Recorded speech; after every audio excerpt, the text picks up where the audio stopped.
13వ తారీఖు నాడు జరగబోయేటువంటి పార్లమెంట్ ఎన్నికలలో ఒక ఆడబిడ్డగా ఆదిలాబాద్ నుంచి నిలబడుతున్న మరి ఆత్రం సుంద గారిని గెలిపించడం కోసం ప్రజలు ఎక్కడుంటే అక్కడికి వెళ్ళి మరి మా యొక్క విజ్ఞప్తిని మా యొక్క గ్యారంటీలను వివరిస్తూ ప్రజల్ని అవేర్నెస్ చేస్తూ ఉంటాం.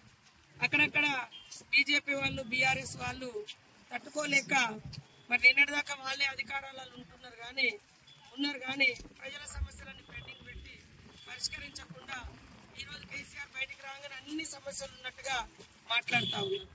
కాబట్టి దయచేసి కాంగ్రెస్ పార్టీ ఉన్నప్పుడే, ఆనాడు అధికారంలో ఉన్నప్పుడే పనులైనాయి.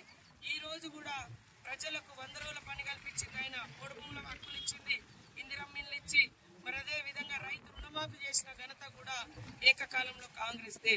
కాబట్టి రాబోయే కాలంలో కూడా అప్రత్యాప్తంగా అభివృద్ధి పథకాలు అనేది ప్రజలకు ముందుకెళ్తా ఉంటాయి.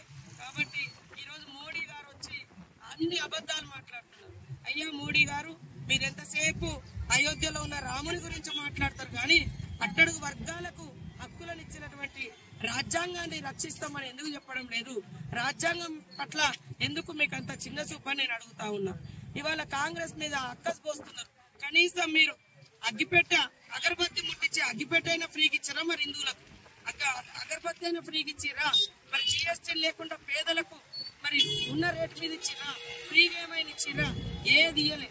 కానీ ఓట్ల కోసం మాత్రం హిందూ, ముస్లిం, క్రిస్టియన్ కొట్లాటలు పెట్టడం, అదే విధంగా మోడీ ఆలోచన మొత్తం ఆదాని అంబానీ ఆస్తులు పెంచడానికి తప్ప మరొకటి కాదు.